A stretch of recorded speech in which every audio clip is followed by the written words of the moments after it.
ഇപ്പോഴത്തെ ഈ സാഹചര്യത്തിൽ ഈ ഡോക്ടർ തുറന്നു പറയാൻ തയ്യാറായിട്ടുള്ള അദ്ദേഹത്തിനെ പൂർണ്ണമായും അനുമോദിക്കുകയും അഭിനന്ദിക്കുകയും ഈ കാണിച്ച ധൈര്യത്തിനെ ഞങ്ങൾ പൂർണ്ണമായും അദ്ദേഹത്തെ അംഗീകരിക്കുകയും സപ്പോർട്ട് ചെയ്യുകയും ചെയ്യാനാണ് ഞങ്ങൾ ആഗ്രഹിക്കുന്നത്. നമുക്കറിയാം, നമ്മുടെ 14 ജില്ലകളിൽ മെഡിക്കൽ കോളേജുകളുണ്ട്. ഈ മെഡിക്കൽ കോളേജുകൾ എല്ലാമുള്ള ഒരു ദുരവസ്ഥ അദ്ദേഹം തുറന്നു പറഞ്ഞിരിക്കുകയാണ്. തുറന്നു പറയുമ്പോൾ ആ യാഥാർത്ഥ്യം മനസ്സിലാക്കി അതിനുവേണ്ടി പ്രതിവിധി ചെയ്യുന്നതിന് പകരം ആ ഡിപ്പാർട്ട്മെന്റിൽ ഓപ്പറേഷൻ നടക്കുന്നില്ല എന്ന് വ്യക്തമായി പറയാൻ സാധിക്കുന്നതിന്റെ ആ ഡോക്ടർക്കാണ്, അതിന്റെ മേധാവിക്കാണ്. ആ മേധാവി പറയുന്നതല്ല ശരിയെന്ന് മന്ത്രി ദൃശ്യ മാധ്യമങ്ങളുടെ മുമ്പിൽ വന്ന് പറയുകയാണ്. ഇന്നലെ അവിടെ ഓപ്പറേഷൻ മാറ്റിവെച്ചു എന്ന് പറയുന്ന ഡോക്ടർ പറയുന്ന വാദത്തെ തള്ളിക്കളച്ചുകൊണ്ട് DMEയും വന്നിരുന്ന് പത്രങ്ങളെ കാണുകയാണ്. അപ്പോൾ അതിനെക്കുറിച്ച് ആധികാരികമായി പറയാൻ കഴിയുന്നത് ഡോക്ടർക്കാണ്. ആ ഡോക്ടർ പറയുന്നത് തെറ്റാണെന്നും അവിടെ ഓപ്പറേഷൻ നടന്നു എന്നും പറഞ്ഞ് ജനങ്ങളെ തെറ്റിദ്ധരിപ്പിച്ച് ഈ പാവപ്പെട്ട ജനങ്ങളെ കണ്ണിൽ പൊടിയിടുന്ന ഈ സമീപനം DME ആയാലും ശരി, ആരോഗ്യമന്ത്രി ഇത് അവസാനിപ്പിക്കണം. അദ്ദേഹം പ്രിൻസിപ്പൽ, സൂപ്രണ്ട് എന്നീ മുഴുവൻ ആൾക്കാരെയും കണ്ടു. മന്ത്രിയുടെ ഓഫീസിൽ പോയി പ്രൈവറ്റ് സെക്രട്ടറിയെ കണ്ടു, ഞങ്ങൾ ഈ കാര്യം പറഞ്ഞു എന്ന് പറയുമ്പോൾ അത് ശരിയല്ല എന്നാണ് മന്ത്രി തന്നെ പറയുന്നത്. അതിൽ നിന്ന് നമുക്ക് മനസ്സിലാക്കാം, മന്ത്രിയുടെ ഓഫീസിൽ PS-നോട് കാര്യം പറഞ്ഞാൽ അത് മന്ത്രി അറിയുന്നില്ല. അപ്പോൾ ഇത് ഒരു തരത്തിലും പരസ്പര പൂരകമല്ല. ബന്ധങ്ങൾ ഈ DME പറയുന്ന കാര്യം മന്ത്രിക്കറിയില്ല, പ്രിൻസിപ്പൽ പറയുന്ന കാര്യം മന്ത്രിക്കറിയില്ല, സൂപ്രണ്ട് പറയുന്ന കാര്യങ്ങൾ മന്ത്രിക്കറിയില്ല. അങ്ങനെ ഇതൊരു നാഥനില്ല കളരിയായി മാറി. അഭിമാനമുണ്ടെങ്കിൽ ആരോഗ്യമന്ത്രി രാജിവെക്കണം. സംസ്ഥാനത്തെ ഒരു മെഡിക്കൽ കോളേജിന്റെ കാര്യമല്ല, ഒരു ഡിപ്പാർട്ട്മെന്റിന്റെ മാത്രം കാര്യമല്ല, സംസ്ഥാനത്തെ എല്ലാ മെഡിക്കൽ കോളേജുകളിലും സംസ്ഥാനത്തെ എല്ലാ ഡിപ്പാർട്ട്മെന്റുകളിലും നടക്കുന്നതാണ്. ഇത്തരം കാര്യങ്ങൾ പാവപ്പെട്ട രോഗികൾക്ക് നടപ്പാക്കാൻ കഴിയുന്നില്ലെങ്കിൽ ബഹുമാനപ്പെട്ട മന്ത്രി അന്തസ്സും അഭിമാനവും ഉണ്ടെങ്കിൽ രാജിവെച്ച് പുറത്തു പോകണം എന്നാണ് ഞങ്ങളെ പോലെയുള്ള പൊതുപ്രവർത്തകർ പറയുവാനുള്ളത്.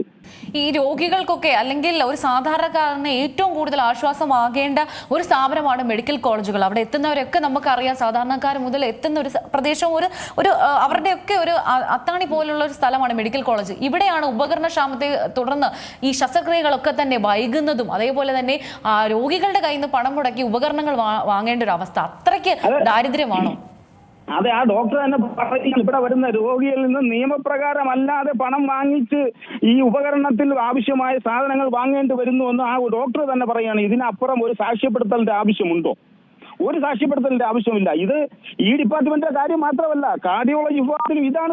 സ്റ്റെന്റുകൾ കിട്ടാനില്ല, രോഗികൾ തന്നെ വാങ്ങിച്ചു കൊടുക്കുകയാണ്. അതുപോലെ തന്നെ ഞാൻ ഒരു പ്രധാനപ്പെട്ട ഒരു കാര്യം പറയാം. റേഡിയോതെറാപ്പി ചികിത്സയിൽ ലോ ഡോസ് ചികിത്സ മാത്രമാണ് തിരുവനന്തപുരം മെഡിക്കൽ കോളേജിലുള്ളത്. അപ്പൊ എന്റെ ഒരു സുഹൃത്തായിട്ടുള്ള ഒരാളുടെ ചികിത്സയ്ക്ക് വേണ്ടി പോയപ്പോൾ തിരുവനന്തപുരം മെഡിക്കൽ കോളേജിൽ നിന്നും അദ്ദേഹത്തെ കോഴിക്കോട് മെഡിക്കൽ കോളേജിലേക്ക് റെഫർ ചെയ്തിരിക്കുകയാണ്. ഹൈ ഡോസ് ഉപകരണം ഉപയോഗിച്ച് ചെയ്യുന്നതിന് വേണ്ടി. അപ്പോൾ അദ്ദേഹം കോഴിക്കോട് മെഡിക്കൽ കോളേജിൽ ചെന്ന് നോക്കുമ്പോൾ അവിടെ 6 മാസം കഴിഞ്ഞുള്ള ഡേറ്റ് ഇട്ട് കൊടുക്കുകയാണ്. ഇതിൽ ഏറ്റവും വലിയൊരു പ്രധാനപ്പെട്ട കാര്യം കൂടി പറയട്ടെ. തിരുവനന്തപുരത്ത് ഈ ക്യാൻസർ ചികിത്സ ഏറ്റവും 1ാം തരം ചികിത്സ നൽകുന്ന RCC എന്ന് പറയുന്ന സ്ഥാപനത്തിൽ പോലും അയഡിൻ തെറാപ്പിയുടെ ഹൈ ഡോസ് മിഷൻ ഇല്ല എന്ന് പറയുമ്പോൾ ഈ രോഗികൾ മുഴുവൻ സ്വകാര്യ ആശുപത്രിയിൽ ഏകദേശം 10,000-15,000 രൂപ ചിലവാക്കി ചികിത്സിക്കേണ്ടി വരികയാണ്. തിരുവനന്തപുരത്ത് OPയിൽ വന്ന് കണ്ടാൽ ഇതിന്റെ റേഡിയേഷൻ ചെയ്യാൻ കോഴിക്കോട് പോകണം എന്ന് പറയുന്ന എന്ത് തരം ചികിത്സാ സംവിധാനം? നമ്പർ 1 കേരളം എന്നല്ലേ പറയുന്ന ആരോഗ്യമന്ത്രി. ഈ ആരോഗ്യമന്ത്രി ഇതിൽ തുടരുവാൻ ഒരു അവകാശവുമില്ല. അവർ എത്രയും പെട്ടെന്ന് ഇത് ഒഴിയണം. കാര്യം ആരോഗ്യ വകുപ്പിൽ എന്താണ് നടക്കുന്നതെന്ന് മനസ്സിലാക്കുവാനോ അതിനുവേണ്ടി ദീർഘവീക്ഷണത്തോടുകൂടി പദ്ധതികൾ ആവിഷ്കരിക്കാനോ ഒന്നും പറ്റുന്നില്ല. ബഹുമാനപ്പെട്ട ഹാരിസന്റെ ഡോക്ടർ തന്നെ പറഞ്ഞു, ഞങ്ങൾ ഇത് ആദ്യമല്ല, 1 വർഷം മുമ്പ് അദ്ദേഹം മന്ത്രിയുടെ PS-നെ അറിയിച്ചെന്നാണ് പറയുന്നത്. 1 വർഷം മുമ്പ് അറിയിച്ചിട്ട് പോലും മന്ത്രിയുടെ PS-ൽ നിന്നൊരു നീതിയുക്തമായ നടപടി ഉണ്ടായില്ല. ഇതിൽ നിന്ന് ഞാൻ മനസ്സിലാക്കുന്നത് മന്ത്രിയുടെ ഓഫീസും മന്ത്രിയുടെ മറ്റ് പേഴ്സണൽ സ്റ്റാഫുകളും രണ്ടും 2 തട്ടിലാണ്. മന്ത്രി പറഞ്ഞാൽ കേൾക്കുന്ന ജീവനക്കാർ മന്ത്രിയുടെ ഓഫീസിലില്ല, മന്ത്രിയുടെ ഓഫീസിലെ ജീവനക്കാർ പറഞ്ഞാൽ കേൾക്കുന്ന മന്ത്രിയും ഈ നാട്ടിലില്ല. ഈ തരത്തിൽ 2 ദിശയിലൂടെ സഞ്ചരിക്കുകയാണ്. പിന്നെ ഞാനൊരു കാര്യം പറയാം.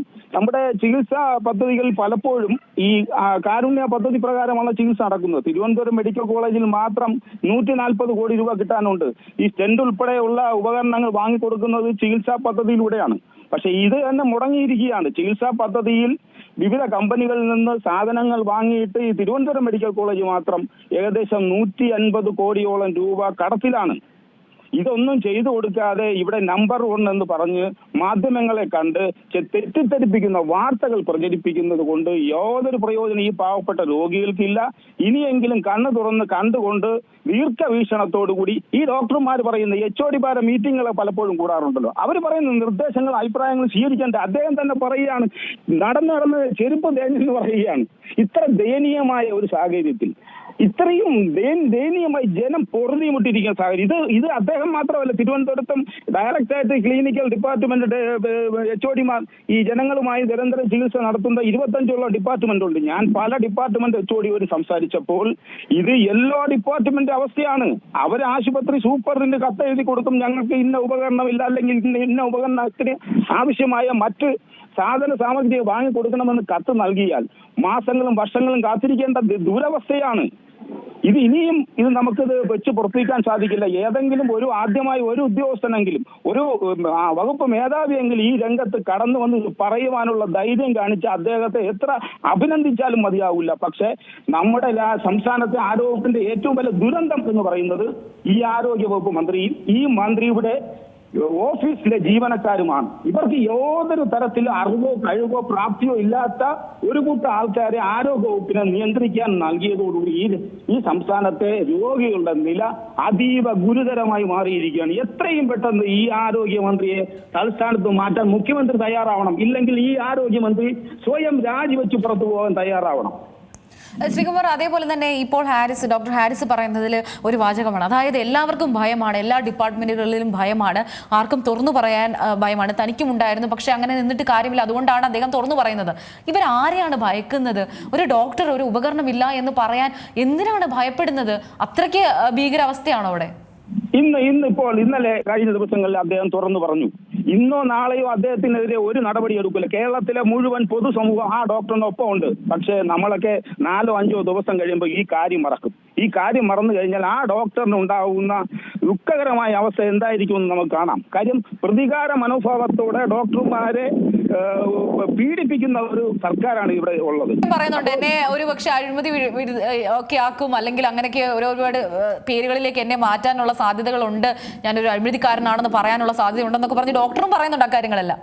തീർച്ചയായിട്ടും അദ്ദേഹം ഒരു അഴിമതിക്കാരനോ ഈ ലാബുകളിൽ നിന്ന് പണം പറ്റുന്നവനോ അല്ല എന്നുള്ളത് കൊണ്ട് മാത്രമാണ് അദ്ദേഹത്തിന് തുറന്നു പറയാൻ സാധിച്ചത്. പക്ഷെ മറ്റു പല ഡോക്ടർമാർക്കും അത് പറയാൻ സാധിക്കില്ല. കാര്യം നമ്മുടെ പല ഡോക്ടർമാരും പല സ്കാനിങ് സെന്ററിൽ നിന്നും ചില തരത്തിലുള്ള സഹായങ്ങളും സൗകര്യങ്ങളും ഒക്കെ വാങ്ങുന്നു.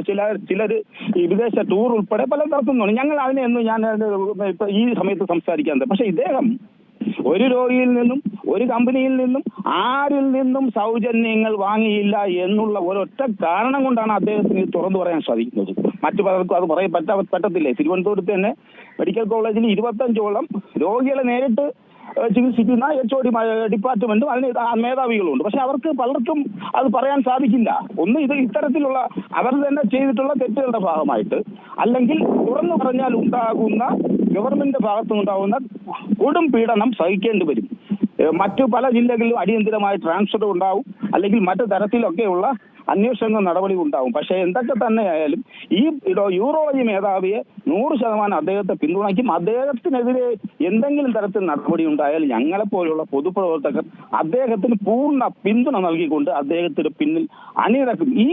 ഈ ആശുപത്രിയിൽ നടക്കുന്ന അനീതിക്കും അഴിമതിക്കുമൊക്കെ എതിരെ ഉണ്ടായ ഈ ശബ്ദത്തെ ഞങ്ങൾ എന്ത് വില കൊടുത്തും അതിനെ സംരക്ഷിക്കും എന്നുള്ളതാണ് ഈ അവസരത്തിൽ പറയുന്നത്. ഏറ്റവും പുതിയ വാർത്തകളും വിശേഷങ്ങളും വിരൽ തുമ്പിലറിയാൻ സീ മലയാളം ന്യൂസ് എല്ലാ ഡിജിറ്റൽ പ്ലാറ്റ്ഫോമുകളിലും ലഭ്യം.